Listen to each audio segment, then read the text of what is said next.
Pricing strategy. Pricing strategy is the most important aspect of any business, whether you're a very small business, medium business, or a large business. I'm going to use product as an example. It's equally applicable to services. Services have a whole set of different implications, but let's use the product to understand what goes into pricing strategies, and then maybe services could maybe beyond the scope of this particular conversation or video, but we will look at that subsequently. Now, if you look at products, if you assume something is priced, you have, let's say you have three pricing strategy, a product which has three models. One priced at say 8,000, the other is at 10,000, and it's 15,000. Uh, let's assume rupees or US dollars or euro, whatever you want, but I'm going to use rupees as a base benchmark for this.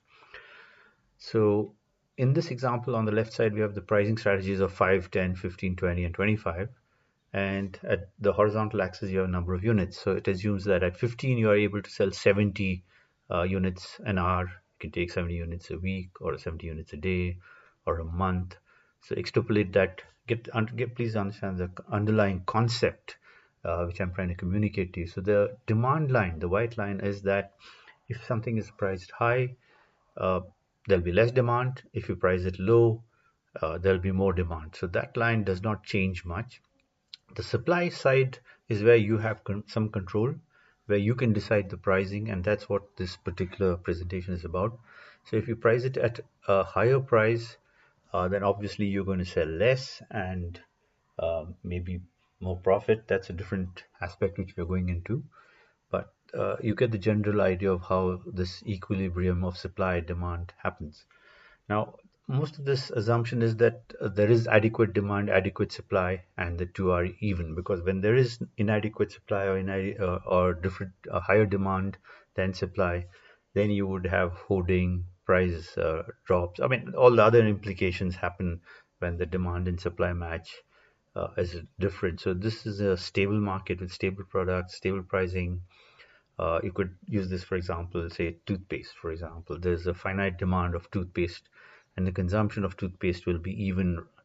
And increasing that toothpaste would require behavioral change in the person. If the price is high, then they would use less toothpaste. So you can think of most products as being finite, at least as far as this particular conversation on pricing strategy is concerned. So now if we look at how do you differentiate price, we look at this slide where we can see that if the image, if it's a commodity, then we are talking about uh, only price and competition. Whereas if you want to differentiate between a commodity or go beyond that to a brand, then we're talking about image differentiation. The gross margin is affected because if you can get that differentiation and be able to command a higher price, then obviously your margins, gross margin, and profitability will be better. So that's what we're trying to do. And image differentiation and brand differentiation is what allows you to do this over competition, stand out. So this is your standard market positioning for any product. Now, there are 6 ways that you can price your product. I'm looking at, so let's look at these 6. Each is very different. And in the subsequent slide, I want to give you some examples of each of these. Each of them are mutually exclusive, but let's look at the first here.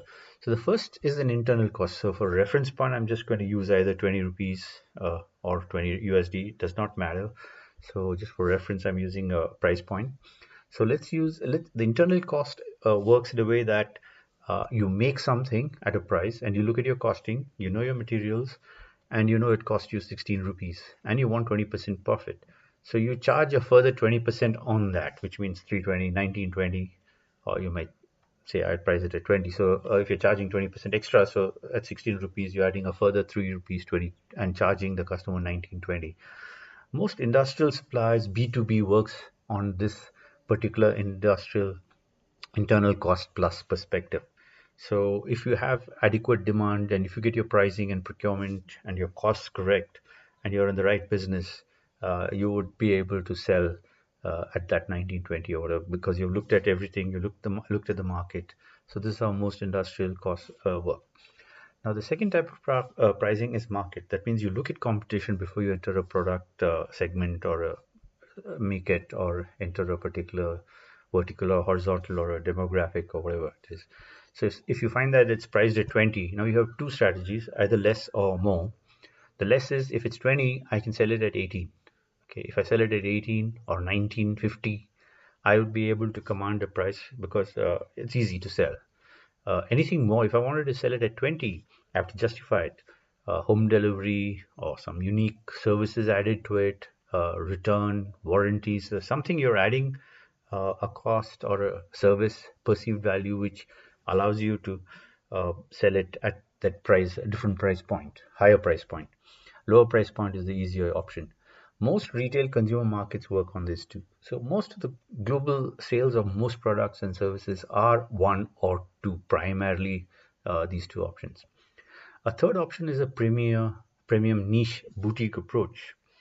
Anecdotally, there is this a lady who used to make about 100 figurines every year, and the way she would sell it is at an auction after a 3-day party. So 1,000 invitees are invited to a mansion, and they have 3 days of tennis and swimming and everything else, and dinners, uh, and there's roulette and everything else in the evenings, dance.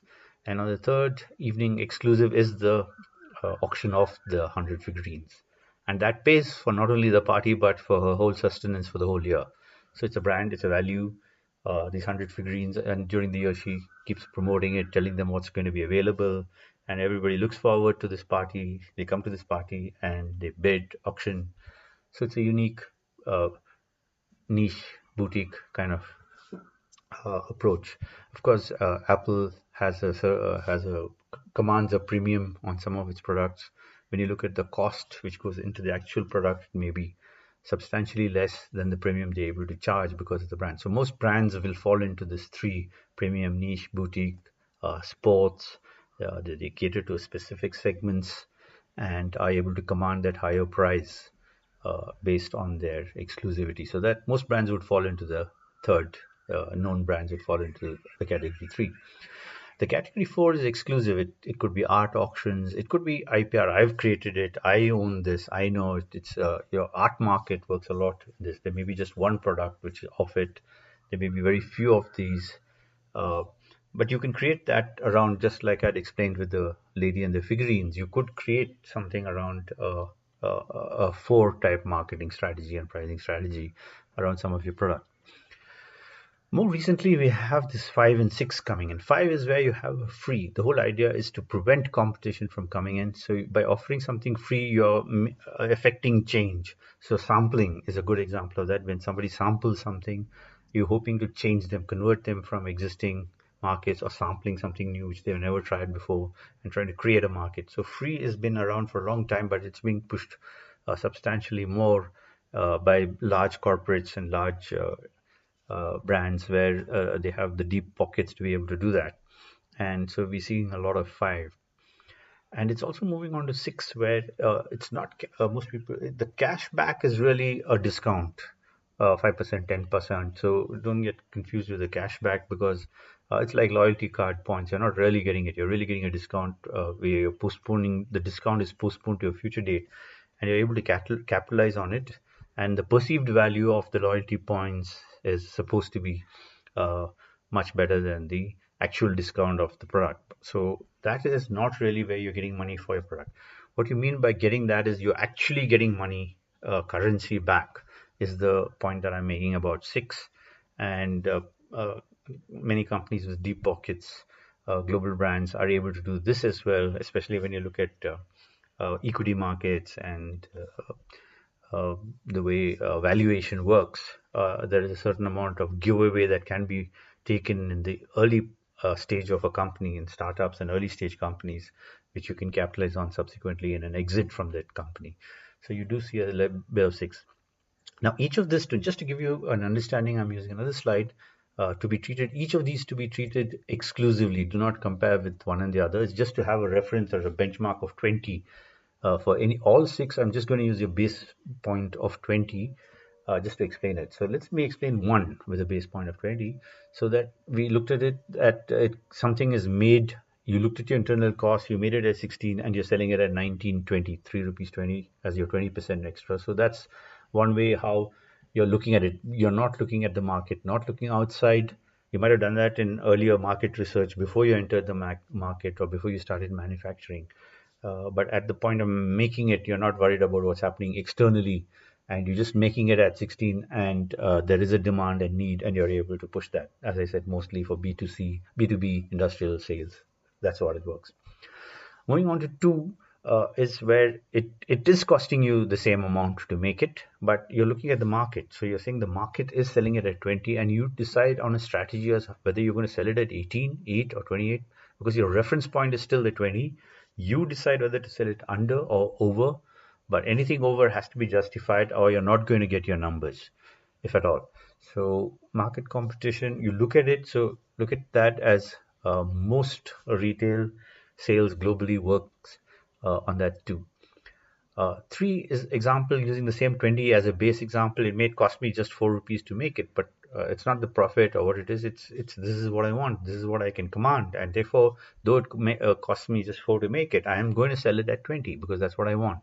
I don't look at the market. I don't look at my costs. I don't look at other things. I just say that it has cost me 4 to make, but I'm going to sell it at 20. Likewise, four, I might have made it free. It could be an art. I have painted something, or I've just spent my time on it. So it could have cost me less than one. But again, because it's exclusive and because I want to sell it at 20, this is my price. As I said, I'm using the 20 as a base, just as a reference point. Do not compare it with the other methods. It's just on this particular thing. It cost me one, and I'm going to command 20, and I want 20 for it. In the free case, it doesn't matter whether it cost me 1 rupee to make it, 8 rupees, 16 rupees, or 28 to make it. Okay, I'm going to give it away free. I'm going to recover this money somewhere, someplace elsewhere. How, what? Typically, the end user does not worry about it because the end user is getting it for free at that particular point of time, or for that particular use, or whatever the terms and conditions for that free are. It is free. But for me, it is not a free lunch. Nothing in the world is free. It does have a cost, and I'm willing to absorb that so that I can anchor the market. So this is one of the ways that it's also the subsidies. So in B2B, how this works is it could even be a break even. A break even becomes free. I'm operating an airline or operating train services or whatever it is, very large projects to very small projects where government's larger investments are involved. If the operational cost is break even, it could be considered free in a B2B situation. And over a period of time, you earn money from other sources. Now, in the sixth case, it's not cashback. Like I said, you get actually it might have cost me whatever it takes, 1, 8, 16, 28, but I'm going to give you 2 rupees. I'm going to give you physically 2 rupees currency, not a discount of 20% or 10%, but I'm going to physically give you 2. So this is another way that very large corporations, multinationals, startups with deep pockets are able to do this. Actually give away something and hope to corner a market. So these are essentially the 6 ways in which the market works. So the last slide I've used is only to give you examples, each exclusively at a 20 base point. But the point is this. So to recap how you look at it, you look at your demand and supply in your segment, in your product line. You look at the gross margins and see how you can, if you have a product image differentiation, then you would be able to command a higher price. And then it falls into one of these 6 options in terms of how you price. So to recap, it's an internal cost. You have your costs and you charge something over it, and you don't worry about the external circumstances and you sell it. The second is you look at the competition and you either price it a little less or a little more and be able to command the price or the ease of selling it at a little less. 3 is a premium niche boutique. To recap, that it could be that 100 figurines a year kind of approach. 4 is exclusive. It could be art, it could be music. It's writing a book. I've created something exclusive, and I can charge what I want and sell as many as I want for that. 5 is free, which is the bulk of a lot of entry markets in many situations, and we have seen the difference between B2C and B2B on that. And the 6th, which is becoming a factor with people in in startups and with equity markets, and where you are able to even give away something physically, currency, to be able to command the market. So these are the essential six ways that one of the six ways that you can price your product at any given time. And it also depends on your product portfolio, because you could have a combination of these products. It's not that your whole company has to be this way. So you have your basket of products and services, some of which could be one way and the others could be another way, and each could offset the other, so that your eventual assortment becomes profitable to your whole business.